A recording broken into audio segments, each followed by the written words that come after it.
तो नमस्कार, सलाम, आदाब। मैं मोहम्मद सोहेल दोबारा हाजिर हूँ आप लोगों के साथ। जैसे कि मैंने कहा था कि पिछली बार की तरह इस बार नहीं होगा कि देर देर में आपसे मुलाकात होगी, तो कल की तरह फिर से मैं आपके पास हाजिर हूँ एक नए वीडियो के साथ। तो उम्मीद करते हैं कि आप सब लोग ठीक होंगे और अपनी अपनी पढ़ाई और अपने अपना हेल्थ का ध्यान आप लोग रख रहे होंगे। तो जैसा कि आप लोग सब जानते हैं, कल की वीडियो में हमने एक चैप्टर सीबीएसई का जो चैप्टर है क्लास 9 का, हमने उसको डिस्कस किया था, उसके सारे कॉन्सेप्ट डिस्कस किए थे, कोऑर्डिनेट ज्योमेट्री। इसी तरह आज हम फिर एक नए चैप्टर के साथ हाजिर हैं, एक नए चैप्टर के साथ हाजिर हैं, जिससे कि हम और आप सबको जितने भी कॉन्सेप्ट हैं उसको क्लियर कर सकें। तो आज की इस वीडियो में कुछ बेहतर होने वाला है। कुछ बेहतर होने वाले का मतलब ये है कि सारे के सारे कॉन्सेप्ट हम लेके जा रहे हैं, और आज की वीडियो बोर्ड्स स्टूडेंट्स के लिए, जो चाहे यूपी बोर्ड के हों, चाहे सीबीएसई के हों, एज वेल एज चाहे आईसीएसई बोर्ड्स के स्टूडेंट्स हों, उनके लिए ये वीडियो हमारी एक इम्पोर्टेंट होने वाली है। क्योंकि आज हम जो चैप्टर डिस्कस करने जा रहे हैं वो हम करने जा रहे हैं discuss quadratic equation. Quadratic equation चाहे वो सीबीएसई बोर्ड हो, चाहे वो यूपी बोर्ड हो, या वो आईसीएसई बोर्ड हो, सभी में एक इम्पोर्टेंट रोल क्या कहते हैं आपका निभाती है। तो आज के चैप्टर ज्यादा देर न करते हुए आज की वीडियो को हम शुरू करते हैं। और शुरू करने से पहले मेरी आप लोगों से बस यही रिक्वेस्ट है कि ज्यादा से ज्यादा अपने इस वीडियो को अपने लोगों तक शेयर कीजिए, अपने फ्रेंड सर्कल में, अपने दोस्तों में, अपने रिश्तेदारों में शेयर कीजिए। और वीडियो अगर अच्छी लगी हो तो उसे लाइक और कमेंट करना मत भूलिएगा। और हाँ, एक जरूरी बात, चैनल को सब्सक्राइब करना जरूर याद रखिएगा। तो आज का जो चैप्टर है वो हम डिस्कस करने जा रहे हैं। जैसे कि मैंने पहले कहा, बोर्ड्स का इंपॉर्टेंट क्वेश्चन है, चैप्टर है ये क्वाड्रेटिक इक्वेशन।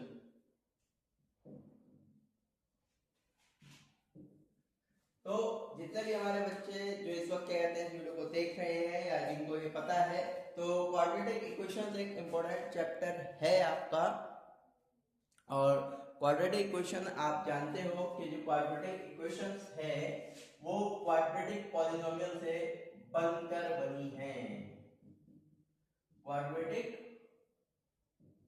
पॉलिनोमियल से, क्वाड्रेटिक पॉलिनोमियल के बारे में आप सबने अच्छा खासा पढ़ रखा है। क्वाड्रेटिक पॉलिनोमियल जो आपका है वो आप जानते हो कि जिस पॉलिनोमियल की डिग्री 2 होती है वो आपका क्वाड्रेटिक पॉलिनोमियल कहलाता है। इसी तरह क्वाड्रेटिक पॉलिनोमियल से ही बनती है हमारी क्वाड्रेटिक इक्वेशन। तो पॉलिनोमियल इक्वेशन के लिए एक मेजर सा फर्क ये है कि याद रखिएगा कि इक्वेशन होने के लिए इक्वल होना नेसेसरी है, मैंडेटरी है, आवश्यक है। जैसे अगर कोई इक्वेशन, जैसे पॉलिनोमियल हम लिखा करते थे, जैसे फॉर एग्जांपल पॉलिनोमियल लिख दिया गया x² प्लस 3x प्लस 2, तो ये हमारा क्या है, ये हमारा एक क्वाड्रेटिक पॉलिनोमियल है। बट इफ अगर इसके इक्वल्स में कर दिया जाए 0 या एज वेल एज कुछ और भी हो सकता है, अब ये हमारी जो इक्वेशन बनके तैयार हो गई वो हमारी कहलाएगी क्वाड्रेटिक इक्वेशन। तो सबसे पहले बात कर लेते हैं इसकी जनरल फॉर्म की। तो जनरल फॉर्म जो क्वाड्रेटिक इक्वेशन की है वो ये रहेगी ax² plus bx plus c equals to 0। यहाँ पे a, b और c तीनों ही आपके रियल नंबर्स हैं, लेकिन लेकिन लेकिन यहाँ पर एक केस कंपलसरी है कि a की वैल्यू 0 के इक्वल नहीं होनी चाहिए। क्योंकि अगर a की वैल्यू 0 के इक्वल हो जाती है तो आपका जो x² का टर्म है, यानी जो क्वाड्रेटिक टर्म है, वही आपका नहीं रहेगा, जिससे कि जो आपकी इक्वेशन है वो क्वाड्रेटिक इक्वेशन ना होकर वो आपकी एक लीनियर इक्वेशन बनकर रह जाएगी। तो इस चीज में याद रखिएगा कि x² plus bx plus c equals to 0, but a does not equals to 0।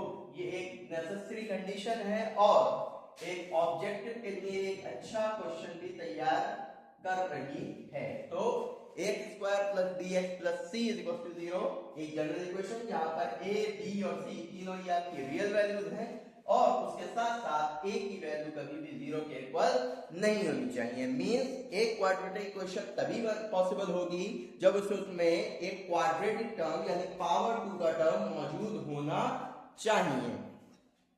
ऐसा जरूरी नहीं है कि x के ही फॉर्म में होगा, ये y के फॉर्म में भी हो सकता है, लेकिन लेकिन बात वही है कि क्वाड्रेटिक फॉर्म या क्वाड्रेटिक टर्म जो आपका पावर 2 वाला टर्म है उस इक्वेशन में मौजूद होना चाहिए, जिससे कि आपकी इक्वेशन बनकर एक बेहतर रूप ले सके। तो तो होपफुली क्वाड्रेटिक इक्वेशन की जनरल फॉर्म और क्वाड्रेटिक इक्वेशन की जो कंडीशन है कि किस वक्त वो क्वाड्रेटिक इक्वेशन हो सकती है और नहीं।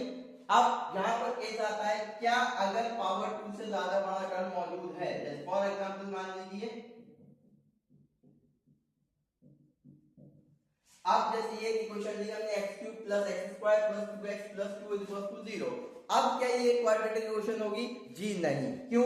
क्योंकि इसमें जो हाईएस्ट पावर है, हमने पहले कहा जो सबसे बड़ी पावर होनी चाहिए क्वाड्रेटिक इक्वेशन की वो 2 होनी चाहिए। उसी तरह इसमें जो हाईएस्ट पावर जा रही है वो आपकी जा रही है 3, यानी कि क्वाड्रेटिक इक्वेशन नहीं, ये आपकी कौन सी इक्वेशन बन जाएगी? ये आपकी एक क्यूबिक इक्वेशन बनकर तैयार हो जाती है। तो क्वाड्रेटिक इक्वेशन होने के लिए सबसे बड़ी पावर 2 ही होनी चाहिए, उससे बड़े वेरिएबल की पावर नहीं होनी चाहिए।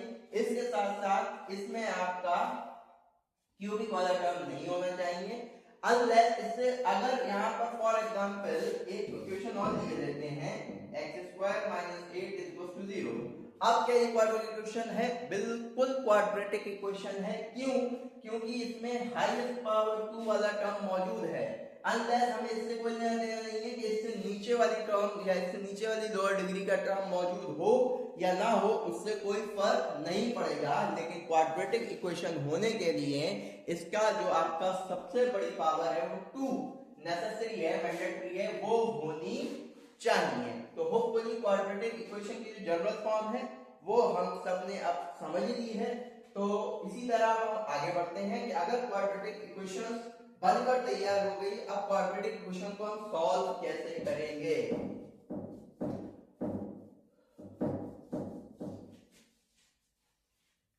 तो क्वाड्रेटिक इक्वेशन को सॉल्व करने के लिए दो मेथड अब आपके पास मौजूद है। पहला है फैक्टराइजेशन मेथड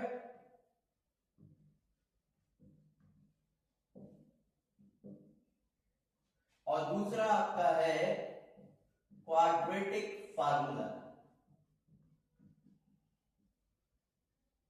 क्वाड्रेटिक फार्मूला। एक तीसरा मेथड और हुआ करता था कंप्लीटिंग स्क्वायर मेथड, लेकिन वो अब डिलीटेड हो चुका है सिलेबस से। लेकिन अगर वक्त बचता है तो बाद में उसको भी हम समझा देंगे, ताकि जरूरत पड़ने पर जो एडवांस बच्चे हैं जो आगे चलकर एक बेहतर कोर्स डेवलप करना चाहते हैं और चीजें सीखना चाहते हैं, तो उनके लिए हम जरूर एक ऐसे डिलीटेड सिलेबस की क्या कहते हैं, जरूर एक ऐसी पर्टिकुलरली वीडियो जरूर बनाएंगे जिससे कि उनको वो चीजों के बारे में भी जानकारी मिल सके। खैर, क्वाड्रेटिक इक्वेशन को सॉल्व करने के दो मेथड। पहला मेथड के बारे में हम बात कर लेते हैं, फैक्टराइजेशन मेथड। तो फैक्टराइजेशन मेथड आप लोग पढ़कर आए हैं। जैसे क्वाड्रेटिक पॉलिनोमियल होता है, उसमें जब आप उसको फैक्टराइज करते हो, फैक्टर निकालते हो, तो वो आपका एक क्वाड्रेटिक पॉलिनोमियल को फैक्टराइज करने का जो मेथड है, सेम वही मेथड फैक्टराइजेशन मेथड में क्वाड्रेटिक इक्वेशन को भी सॉल्व करने के लिए इस्तेमाल करेंगे। जैसे कि फॉर एग्जांपल आप ये बात जानते हैं, अगर एक जनरल इक्वेशन ले ली जाए तो ax² + bx + c = 0, ये हमारी जनरल इक्वेशन है। अब इसके जो हम फैक्टराइज करते हैं वो मैं एक बार रिमाइंड किया देता हूं कि x² के संग जो टर्म मौजूद होगा, ऑप्शन जो होगा, उसकी आप कांस्टेंट टर्म से कराएंगे मल्टीप्लाई। अब ये आपके पास टर्म बन के तैयार हो गया ac।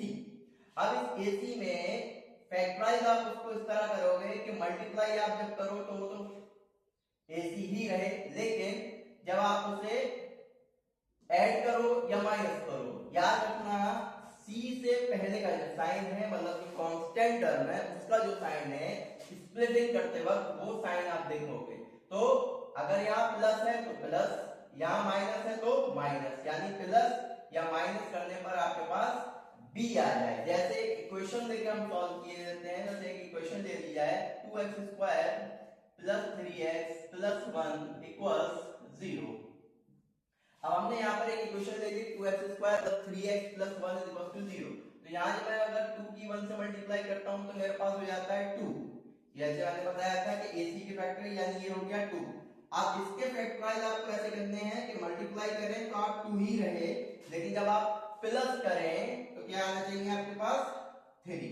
तो 2 1 2 हो गया, 2 कैसे फैक्टर करूंगा तो 2 1 2, 2 के फैक्टर भी हो गए और 2 में 1 जोड़ूंगा तो वो मेरे पास 3 भी हो जाएगा। तो 2x² + 3x, यानी 3 को आपने तोड़ दिया 2 + 1 में, x + 1 = 0। 2x² + 2x + x + 1 = 0। Pair में बनाएंगे आप, पहले पेयर में अगर देखा जाए तो 2x आपको कॉमन मिल रहा है यानी x प्लस 1, और दूसरे पेयर में जब कुछ कॉमन नहीं है तो आप 1 उसको कॉमन ले ही लेंगे, क्योंकि 1 आप जानते हैं अंडरस्टूड है, हर जगह मौजूद है। आप दोनों जगह पर अगर देखें तो x प्लस 1 आपको कॉमन मिल ही गया, और यानी 2x प्लस 1 और इक्वल्स में आपके पास 0। एक एक करके इन वैल्यू को अगर आप 0 के इक्वल रखेंगे तो x plus 1 is equals to 0, यानी x इज इक्वल्स टू आपको वैल्यू मिल गई 1 माइनस 1, और सेकंड में अगर आप रखोगे 2x plus 1 is equals to 0, यानी 2x प्लस का वर्ग हो जाएगा माइनस का, यानी x इक्वल्स टू माइनस 1/2, यानी x की दो वैल्यू आपके पास बनकर तैयार होगी, एक माइनस 1 और एक माइनस 1/2। इसी तरह जितनी भी इक्वेशंस अगर फैक्टराइजेशन से पॉसिबल है तो आप उनको सॉल्व करेंगे। तो होपफुली क्वाड्रेटिक इक्वेशन को सॉल्व करने का जो फैक्टराइजेशन मेथड है वो आपको समझ में आया होगा, और उम्मीद ये करते हैं कि आगे ही चल के इसी तरीके के जितने भी सवाल हैं उनको आप जरूर सॉल्व कर पाएंगे। तो फैक्टराइजेशन मेथड के बाद अब हम चलते हैं हमारे क्वाड्रेटिक फार्मूला की तरफ, जो इसका सेकंड मेथड है क्वाड्रेटिक इक्वेशन को सॉल्व करने का।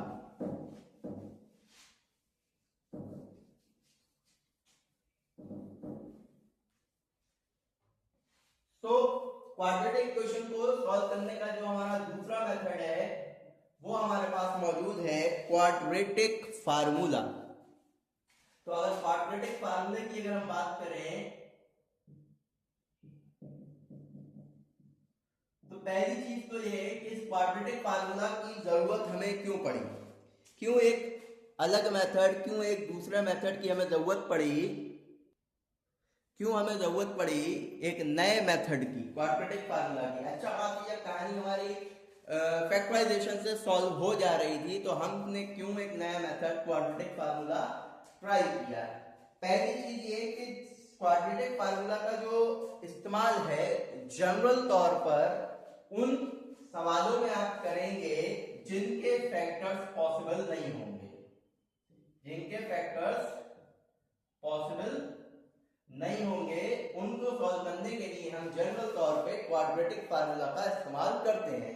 ऐसा जरूर नहीं है कि जिनके फैक्टर पॉसिबल हैं उनको हम क्वाड्रेटिक फार्मूला से नहीं कर सकते, उनको भी हम क्वाड्रेटिक फार्मूला से कर सकते हैं, लेकिन जिनके फैक्टर पॉसिबल नहीं है मेजरली हम क्वाड्रेटिक फार्मूला वहां इस्तेमाल करते हैं, क्योंकि जिनके फैक्टर पॉसिबल है उनको तो हम फैक्टराइजेशन मेथड से इस्तेमाल या सॉल्व कर ही सकते हैं।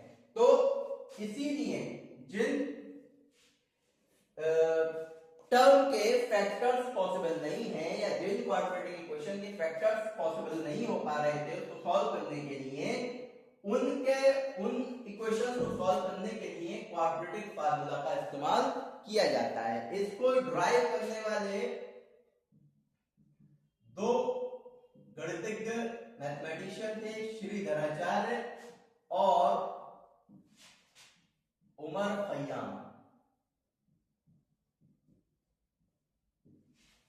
ये दो मैथमेटिशियन थे जिन्होंने इस फार्मूला को ड्राइव करने में अपनी अहम भूमिका निभाई थी, श्रीधराचार्य और उमर खय्याम। फार्मूला क्या था, हम उस फार्मूले पर चलते हैं। फार्मूला हमारे पास ये है, अगर फॉर एग्जांपल जैसे जो जनरल इक्वेशन होती है वो हमारी यही होती है ax² plus bx plus c equals to 0। तो आप फार्मूला क्या है, फार्मूला हमारे पास है ये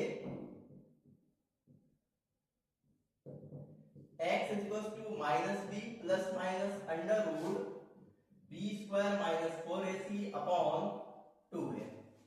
I repeat, x is equals to minus b plus minus under root b square minus 4ac upon 2a। ये हमारा एक फार्मूला है। अब इसको हम सॉल्व कैसे करेंगे, इसको हम इंप्लीमेंट कैसे करेंगे, अप्लाई कैसे करेंगे सवालों पर, ये चीज रह जाती है, उसके बारे में भी डिस्कस किए लेते हैं। सबसे पहले जो भी आपकी जनरल इक्वेशन होगी, जो भी आपकी जनरल इक्वेशन होगी उसको आप कंपेयर कराएंगे ax² plus bx plus c equal to 0 से। तो यानी जो भी आपकी कंपेयर जो भी इक्वेशन होगी,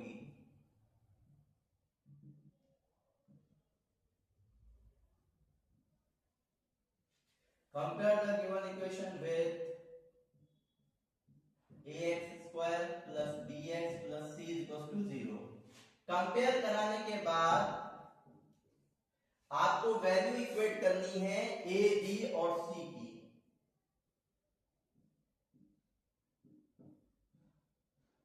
जब a b और c की वैल्यू आपको इक्वेट हो ही जाएंगी, उसके बाद में इक्वेट करने के बाद ये सारी वैल्यू आपको सब्स्टिट्यूट कर देनी है इस फार्मूला में।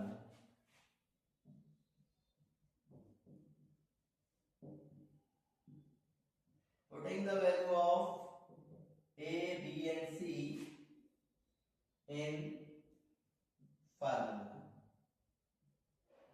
फार्मूले में वैल्यू रखने के बाद आप इसको करोगे सिंप्लीफाई। मींस जहां स्क्वायर हो रहा है वहां स्क्वायर, जहां मल्टीप्लाई है वहां मल्टीप्लाई, जहां माइनस हो रहा है वहां माइनस।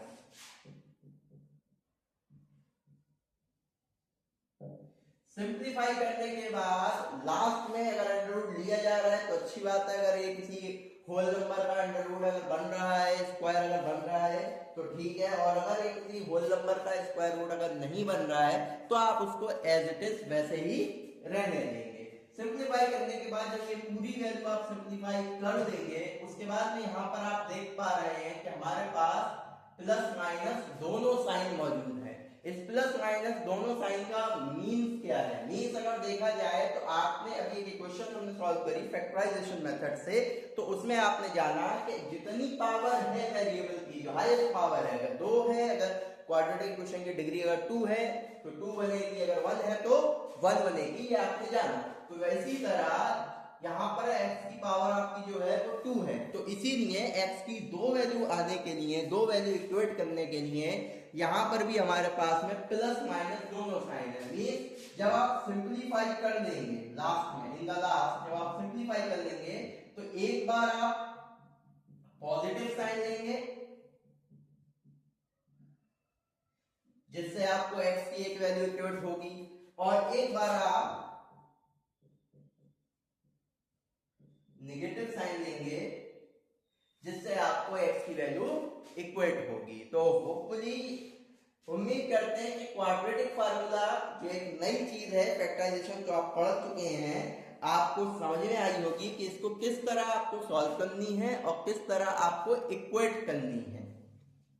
इक्वेट करने के बाद, सिंप्लीफाई करने के बाद आपके पास दो वैल्यू आ जाएंगे।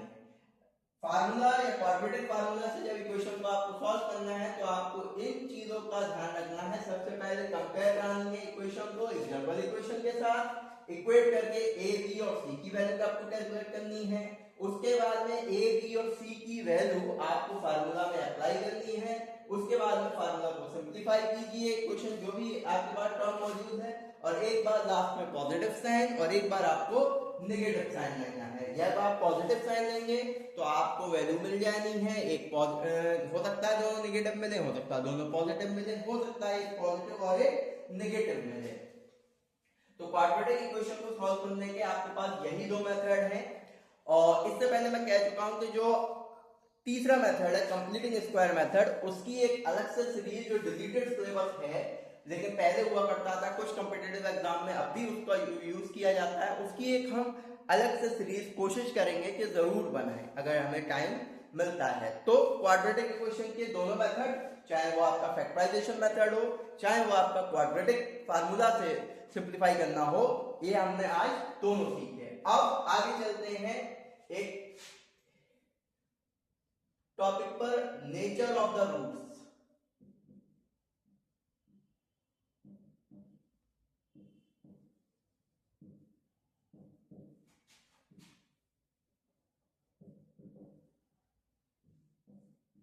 Nature of the roots of quadratic equation, कि क्वाड्रेटिक इक्वेशन के जो रूट्स हैं, जो नेचर है, वो किस तरह का होगा।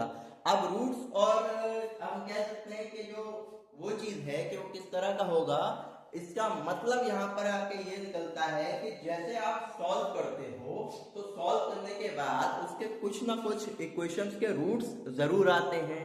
तो आप ये देखते हो रूट्स, आई रिमाइंड यू कि रूट्स कह लीजिए, वैल्यूज कह लीजिए या जीरोस कह लीजिए, बात एक ही है। मतलब x की जो वैल्यूज आप निकालते हो, कैलकुलेट करते हो, इक्वेट करते हो, वो सारी चीजें एक ही हैं, कुछ अलग नहीं है। तो रूट्स कहिए, जीरोस कहिए, या आप उसको वैल्यू कहिए, बातें कहिए, तो नेचर ऑफ द रूट। तो आप कभी कभी क्या देखते हो कि वैल्यूज x की पॉजिटिव आती है दोनों, कभी आप ये देखते हो कि x की जो वैल्यू है वो नेगेटिव आती है दोनों, कभी आप ये देखते हो एक पॉजिटिव या एक नेगेटिव आती है। तो अगर सवाल आपसे ये कर दिया जाए कि without solve the equation determine the nature of the roots, equation को सॉल्व नहीं करना है, ये बताना है कि नेचर ऑफ द रूट्स कैसा होगा, तो उस चीज के लिए नेचर ऑफ द रूट्स की एक कंडीशंस जो हम आपको बताने जा रहे हैं। तो ये आप जानते हो कि इक्वेशन की जो जनरल फॉर्म है वो तो नहीं बदलने वाली, ax square plus bx plus c is equal to 0। सबसे पहले तो जनरल इक्वेशन, आपको कुछ भी इक्वेशन जो होगी वो इसी फॉर्म में आपको दी गई होगी। उसके बाद में आप इस इक्वेशन को कंपेयर कराइए, और कंपेयर करने के बाद a, b और c की वैल्यू आपको मिल जाएगी। उसके बाद में ये तीन केस जो आपको ध्यान रखने हैं, अगर b square minus 4ac greater than to 0 आ जाता है, b square minus 4ac greater than to 0 आ जाता है, मीन्स अगर पॉजिटिव आ जाता है, तब आपके जो रूट्स हैं वो रियल होंगे, रियल और unequal, real and unequal. Second case, अगर b square minus 4ac less than to 0 आ जाता है, लेस देन टू 0 का मतलब ये है कि अगर नेगेटिव वैल्यू आ जाती है b स्क्वायर माइनस 4ac की, तब आपके जो रूट्स हैं वो नॉट रियल होंगे, जिसे हम कॉम्प्लेक्स भी कह सकते हैं। अब ये नॉट रियल वाला केस क्या है, ये नॉट रियल वाली कंडीशन क्या है, ये अचानक, अब तक तो रियल पढ़ लिए थे, ये नॉट रियल या कॉम्प्लेक्स वैल्यू क्या आ गई। अगर मैं आपसे कहूं तो आप जब सॉल्व करते हो तो कुछ वैल्यू अंडर रूट में रह जाती है, और अंडर रूट में भी माइनस की वैल्यू भी बच जाती है। तो वो जो अंडर रूट के अंदर जो माइनस की वैल्यू बच रही है, बस वहीं से शुरुआत हो जाती है कॉम्प्लेक्स रूट की या नॉट रियल रूट की। अब ये अंडर रूट के अंदर आप जानते हो अगर 36 आ जाता है अंडर रूट में, तो आप उसकी वैल्यू 6 लिख सकते हो, क्योंकि जाहिर सी बात है, या प्लस माइनस 6 लिख सकते हो। बट अगर अंडर रूट में माइनस 36 आ जाता है, तब आप इसको ऐसा नहीं लिख सकते। क्यों नहीं लिख सकते, क्योंकि यहां पर अभी केस बन जाता है, क्योंकि 36 जो है वो तो 6 का या माइनस 6 का स्क्वायर होता है, बट माइनस 36 किसी का स्क्वायर नहीं होता, इसलिए वहां पर हम केस को आगे नहीं बढ़ा पाते। लेकिन इन क्लास 11, जो क्लास 11 में बच्चे हैं, या आप में से जो क्लास 11 में जब जाएंगे और अगर मैथ लेते हैं, तो इस चीज को सॉल्व कर सकते हैं। क्यों, क्योंकि कॉम्प्लेक्स नंबर में आई स्क्वायर की वैल्यू -1 होती है, यानी कि यहाँ पर इस 36 -36 जो था, इस -1 की जगह पे हम 36 आई स्क्वायर का इस्तेमाल करेंगे, और अब 36 का बाहर +6 या -6 और आई स्क्वायर का बाहर आ सकता है आई। तो होपफुली तो नॉट रियल या कॉम्प्लेक्स रूट्स की जो कंडीशन है वो आपको समझ में आ गई होगी कि ये कब पॉसिबल होगा। तो अगर b स्क्वायर माइनस 4ac की वैल्यू अगर 0 से छोटी या नेगेटिव आती है, तब आपके जो रूट्स हैं वो आपके कॉम्प्लेक्स होंगे, या एक तरीके से हम कहें नॉट रियल होंगे। थर्ड केस पर अगर हम जाते हैं, तो थर्ड केस हमारे पास आ जाता है b square minus 4ac is equal to 0। अगर b स्क्वायर माइनस 4ac की वैल्यू 0 के ही इक्वल आ जाती है, तो रूट्स आपके रियल होंगे और इसके साथ साथ इक्वल भी होंगे। नेचर ऑफ द रूट्स में सबसे ज्यादा सवाल जिस कंडीशन पर पूछे जाते हैं वो इसी कंडीशन पर पूछे जाते हैं कि अगर किसी इक्वेशन के रूट्स रियल, मतलब आपको एक इक्वेशन दे दी जाएगी और कहेगा इसके रूट्स आपस में इक्वल है, और प्रूफ कीजिए ये वैल्यू उसके इक्वल होगी। तो सबसे ज्यादा नेचर ऑफ द रूट पर जो कंडीशन में पूछे जाते हैं वो थर्ड वाली इक्वेशन या थर्ड वाली कंडीशन पर ही सबसे ज्यादा पूछे जाते हैं। अब ये b square minus 4ac b square minus 4ac b square minus 4ac लगातार चल रहा है। तो b स्क्वायर माइनस 4ac जो है वो आपका कहलाता है डिस्क्रिमिनेंट।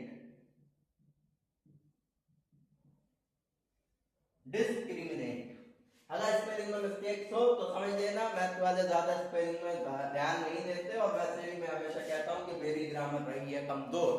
तो डिस्क्रिमिनेंट या कहीं कहीं कुछ सारी बुक्स में आपको इस b स्क्वायर माइनस 4ac की जगह पर d भी देखने को मिल जाएगा। तो अगर पहली केस देखें तो d is greater than, second d is less than and then d is equals to.